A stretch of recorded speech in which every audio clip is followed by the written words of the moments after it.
लखनऊ के पत्रकार नंदन नेपाल जमुना बॉर्डर पर रिपोर्टिंग कर रहे थे। अचानक नेपाल पुलिस ने उन्हें घेर लिया। वीडियो में एक पुलिसकर्मी भड़कते हुए पूछ रहा है, नेपाल आने के लिए अनुमति ली थी?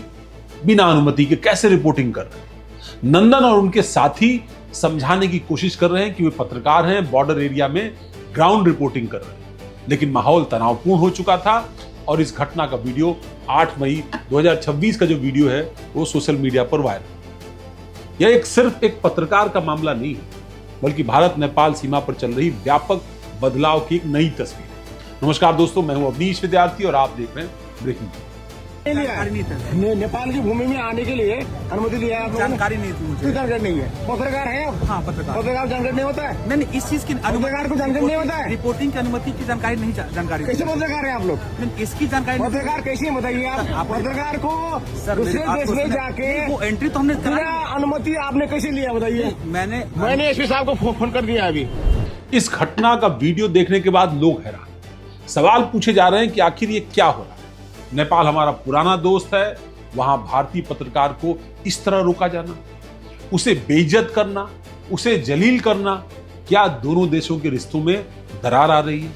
और सबसे बड़ा सवाल, क्या नेपाल में प्रधानमंत्री बालेन शाह के आने के बाद एक नए तरीके का राष्ट्रवाद बॉर्डर पर दिखाई देने लगा?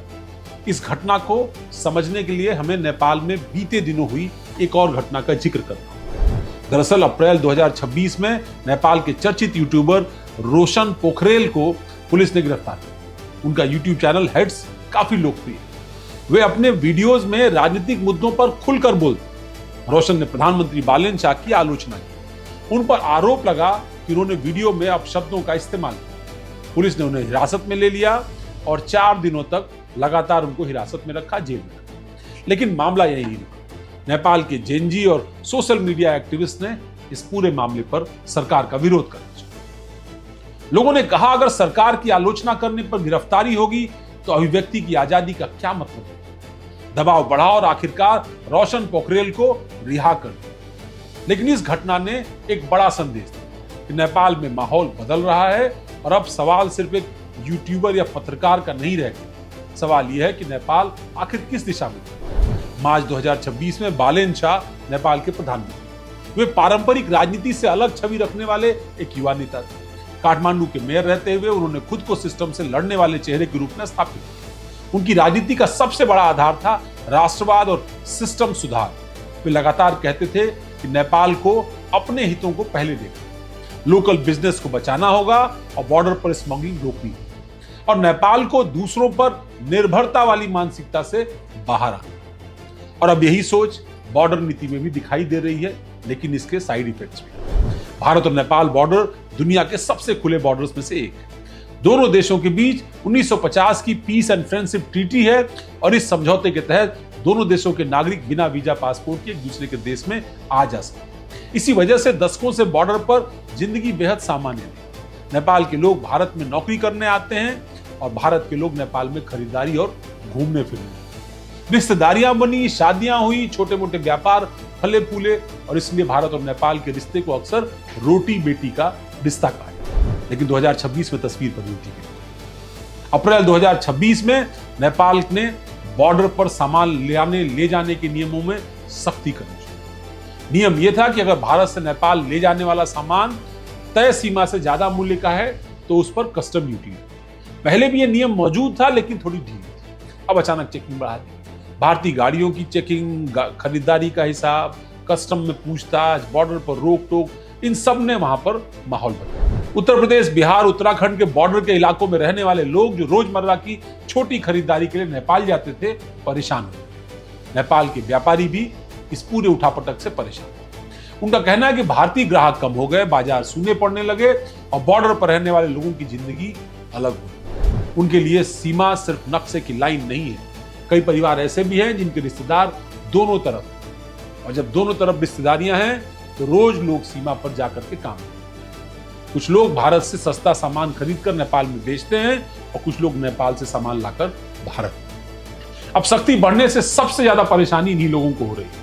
नेपालगंज, वीरगंज, भैरहवा, विराटनगर जैसे तमाम शहरों के व्यापारी कह रहे हैं कि व्यापार प्रभावित। भारत की तरफ से भी बहराइच, महाराजगंज, पीलीभीत और रक्सौल जैसे इलाकों में लोग नाराज हैं। यही बहस हो रही है और ये बहस दरअसल दिलचस्प है, क्योंकि दूसरी तरफ भारत में लाखों नेपाली नागरिक बिना वीजा और वर्क परमिट के काम कर रहे हैं।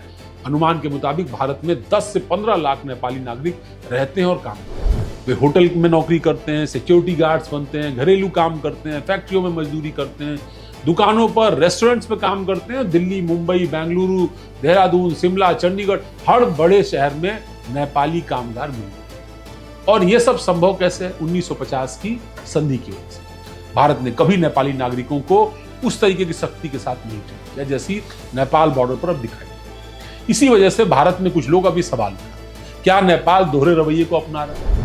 नेपाल सरकार और बालेन शाह के समर्थकों का तर्क अलग है। उनका कहना है भारत में सस्ता सामान बड़ी मात्रा में नेपाल आ रहा था, लोकल व्यापार प्रभावित हो रहा था, टैक्स की चोरी हो रही थी, स्मगलिंग बढ़ रही थी, नेपाली बाजार भारतीय सामान पर ज्यादा निर्भर हो गया था। नेपाल सरकार का मानना था कि अगर बॉर्डर पर नियम लागू नहीं किए गए तो स्थानीय उद्योग कमजोर पड़े। यानी नेपाल के इस फैसले को लेकर के आर्थिक सुरक्षा का कवच मान के चलता।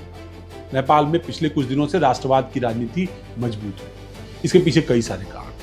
इसके पीछे पहला कारण है चीन का बढ़ता हुआ प्रभाव। नेपाल अब सिर्फ भारत पर निर्भर नहीं रहना चाहता। चीनी निवेश और इंफ्रास्ट्रक्चर के जरिए नेपाल अपनी मौजूदगी दरअसल चीन बढ़ा रहा है नेपाल के। दूसरा, नई पीढ़ी की सोच। नेपाल के युवाओं का एक वर्ग मानता है कि नेपाल को ज्यादा स्वतंत्र विदेश नीति अपनानी चाहिए, नहीं ज्यादा देशों पर निर्भर होना चाहिए, किसी एक दो देश पर नहीं। तीसरा, पुराने विवाद, सीमा विवाद, नक्शा विवाद, व्यापारिक तनाव, ऐसे कई सारे मुद्दे हैं जो दोनों रिश्तों को खराब कर रहे हैं दोनों देशों। बालेन शाह इसी माहौल में उभरते हुए नेता हैं। उनका राष्ट्रवाद युवाओं को आकर्षित करता है। यही सबसे अहम सवाल है कि अपने देश के हित की बात करना गलत है।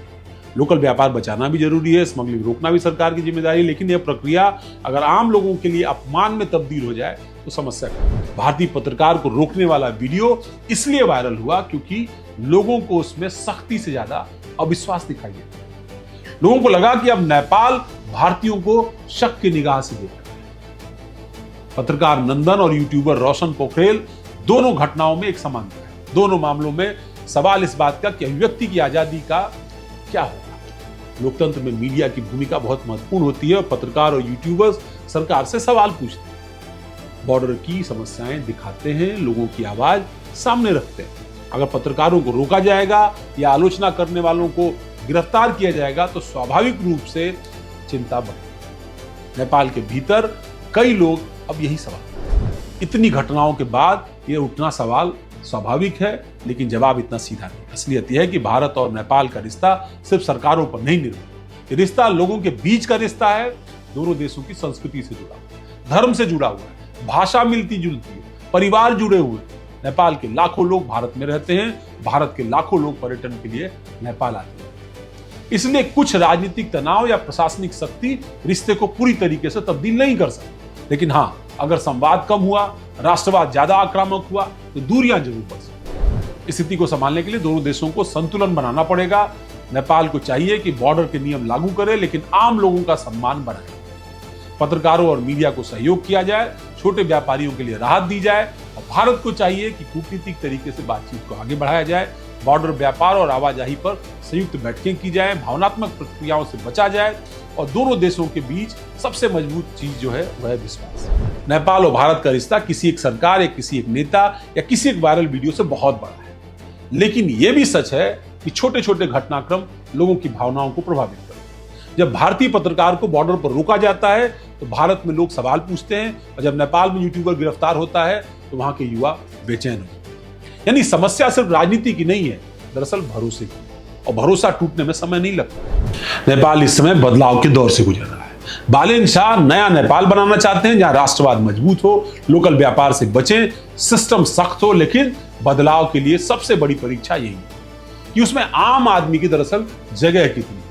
अगर सख्ती सम्मान के साथ टकराव होता है तो लोग उसको स्वीकार नहीं करते, लेकिन अगर लोगों का अपमान, डर होने लगेगा तो विरोध और बढ़ेगा। भारत और नेपाल दोनों को याद रखना होगा कि सीमा सिर्फ जमीन नहीं बांटती, लोगों को भी जोड़ती। और अगर रिश्तों की गर्माहट खत्म हो गई तो सबसे ज्यादा नुकसान उन लोगों का होगा जो रोज इस बॉर्डर पर जिंदगी जीते। आपको इस पेशकश को लेकर के क्या कहना है? इस वीडियो पर आपका क्या कमेंट है? हमें कमेंट बॉक्स में जरूर बताइएगा। और वीडियो को लाइक करिए, चैनल को सब्सक्राइब करिए। बहुत बहुत धन्यवाद। नमस्कार।